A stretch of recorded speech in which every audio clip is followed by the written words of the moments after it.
عليكم ورحمة الله وبركاته. أنا هدى من قناة هوايتي أصل الطبخ. إن شاء الله النهاردة هنعمل لكم حاجة خفيفة.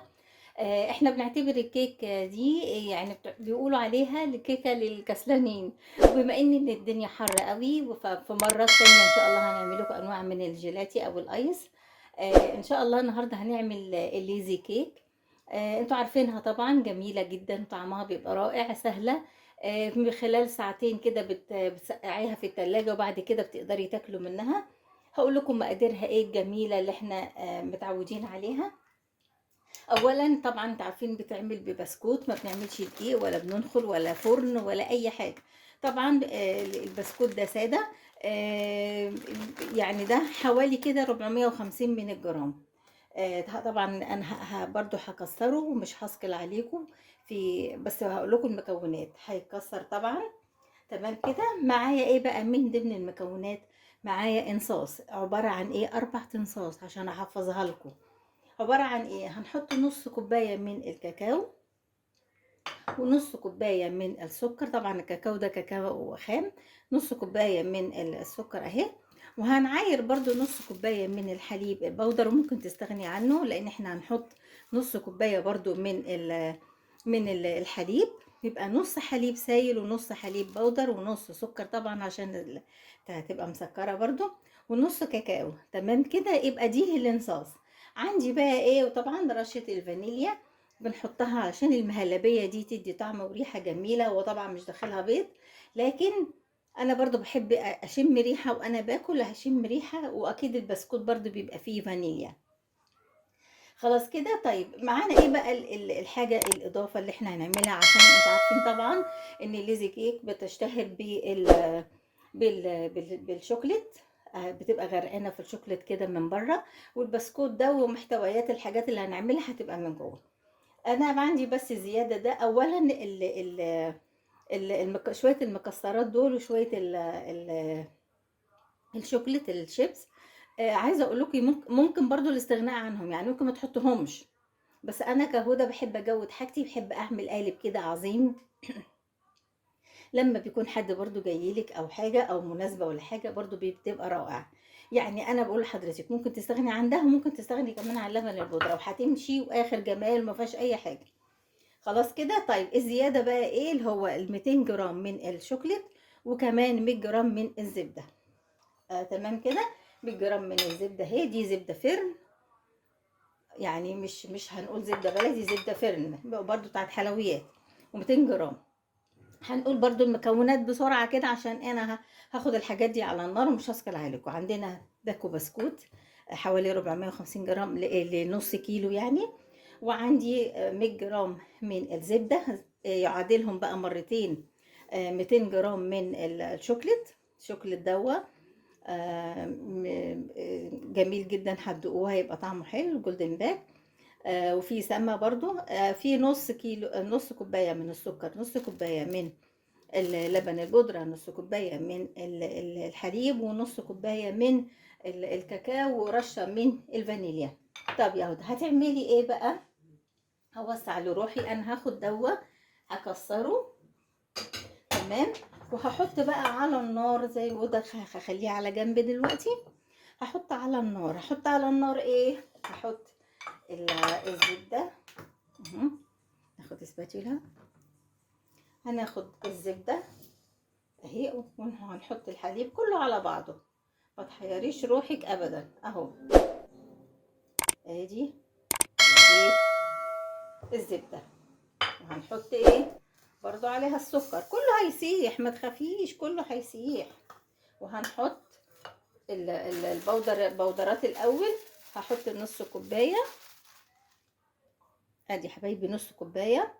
يبقى حطينا 100 جرام من الزبده، حطينا نص كوبايه من السكر، نص كوبايه من اللبن البودره. وهحط بقى كمان رشه الفانيليا بالمره اهي. تمام. وهنحط كمان النص كوبايه من الكاكاو اهو. يبقى نص كوبايه من الكاكاو. هي كده كويسه. ادي نص كوبايه. تمام كده. هنشيل منهم شويه عشان تبقى بالظبط، عشان كانت عاليه اهو. خلاص كده. وهنحط بقى ايه نص كوبايه من الحليب السايل، هنبعد عن القشطه. ادي شويه اهو، هنحط عليها شويه التانيين اهو، ادي نص كوبايه. تمام كده. وهحط بقى، هعملهم ايه بقى، هحطه على النار. هحطه على النار لما كله يسيح وكله يندمج مع بعضه، وهيبقى هو ده الصوص اللي احنا هنحط فيه البسكوت. وهكسر البسكوت وهرجع لكم تاني. كده حبايبي بقى انا سيحتها على النار اهو. حطيت السكر مع اللبن السائل واللبن البودرة والكاكاو والفانيليا اهم، حطيتهم على بعض ساحوا زي ما انتوا شايفين كده، عمل لي جناش اهو. برضو رائع والله، طعمه رائع جدا. عارفين حلو قوي من ايه بصراحة؟ لان من اللبن البودرة. اللبن البودرة ادالها طعم جميل جدا. يعني ممكن تجلسي برضو بيه الكيكس اهو، او للدونات والحاجات دي. يعني خدوا الطريقة دي اعملوا بيها، زوقوا بيها الدونات. طبعا هنحط ايه بقى، هنحط ال 200 جرام اللي هي الشوكولات اهي، هحطها معاهم. هسيحها برضو على النار، وعلى السخونية بتاعة الشوكولات دي هي هتبدأ تسيحها. طبعا انا مش هثقل عليكم، هسيحها وايه وارجع لكم ونكسر البسكوت كده. بس حبيت اوريكم الخطوات عشان تبقى سهلة عليكم بس، وهي هتبقى ان شاء الله طريقتها سهلة قوي، وهوريها لكم ان شاء الله. كده حبايبي بقى انا حطيت خلاص، كسرت البسكوت. عايزه اقول لكم علشان يعني اللي حابب يبقى مش عارف قد ايه البسكوت، طبعا بعمله على يعني ايه، يبقى كبير شويه كده، ما يبقاش صغير قوي.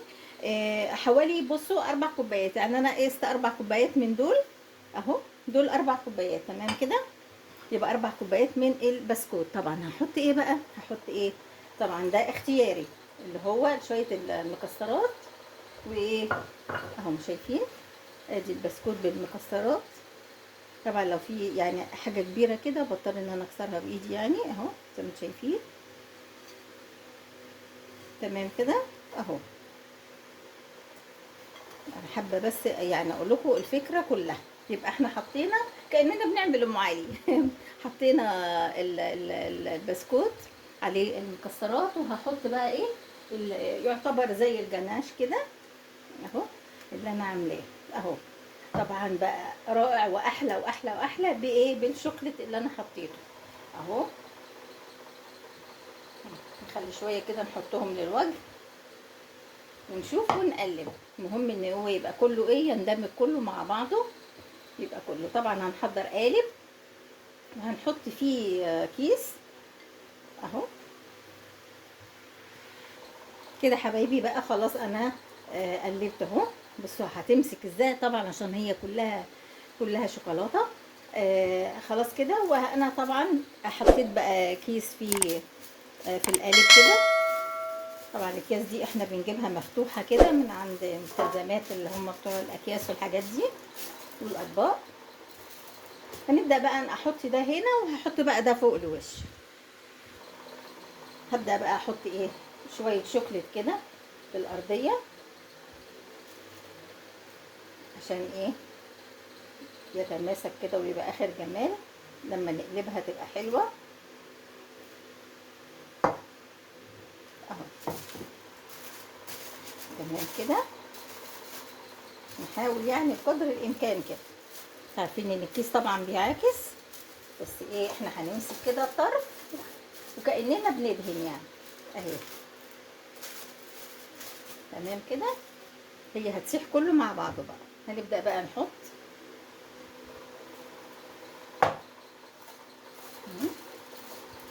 طبعا انا هحطها بقى ومش هسكل عليه. كده حبايبي بقى انا خلصت الكمية زي ما انتم شايفين اهو، وسهمتها بقى كده. هحط بقى الشوية اللي انا قلت لكم عليهم اللي هم هيتحطوا فوق الوش اهو. طبعا هي لما تجمد بقى هتبقى من تحت ومن فوق ومن الجناب وكله، بس طبعا هتبقى متجوده بقى من فوق ومن تحت اكتر طبعا، عشان لما تقطعي بقى القطعه كده تبقى اخر جمال. دي بقى هنقفل عليها الكيس ده البلاستيك دوا. هنقفلها عليها، وبعد كده دخلها التلاجة، مش هقولك الفريزر، دخليها التلاجة. يا سلام لو دخلتيها ليلة كاملة، هتحبي بقى تقطعي كده الجاتوه ما وصفتش. طيب لو انا مستعجلة عليها هم 3 ساعات هتبقى اخر جمال. كده بقى حبايبي خلاص، شايفين الجمال بقى، شايفين الحلاوة. بصوا تخيلوا دي لما تجمد بقى وتسقع وهي مليانة شوكليت كده، يا رب تكونوا شايفينها كويس اهي. شايفين اخر جمال، مليانة شوكليت طبعا، وتحت هتبقى كده وفوق كده وجواها وكله.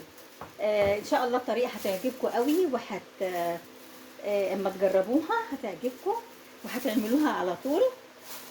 احلى من قطعة جاتوه. حتى لو انت كلفتيها شويه، لكن عايزه اقول لك اهو سهمت كده بقى. عايزه اقول لك لو انت كلفتي شويه حتى، لكن انت بتاكلي حاجه بقى ما وصفتش. وحتى ان شاء الله اللي هيعملها ويجربها ويقول لي يعني هتعجبه ولا ايه، او عجبته ولا ايه، ويبقى يرد عليا في التعليقات لو حد فيكم عملها ان شاء الله. طبعا هي جميله جدا. انا بقفل عليها خالص اهو عشان امشي ايدي كده عليها خالص. اهم شيء في النتيجه دي، الجوده دي، ان هي تبقى ايه، كلها بقى سوا واحد، عشان لما تيجي تتقطع خلاص كده حبيبي. انا هدخلها التلاجة ان شاء الله، لما تجمد بقى هبقى اوريها لكم بامر الله.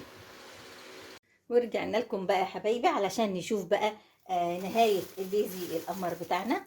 طبعا احنا اول مره نعملها المره دي في قلب القناه. انا كنت بعملها دايما، بس عايزه اقول لكم شايفين النظافه ما فيهاش اي حاجه اهي. شايفين الجمال بقى، حاجه جميله قوي.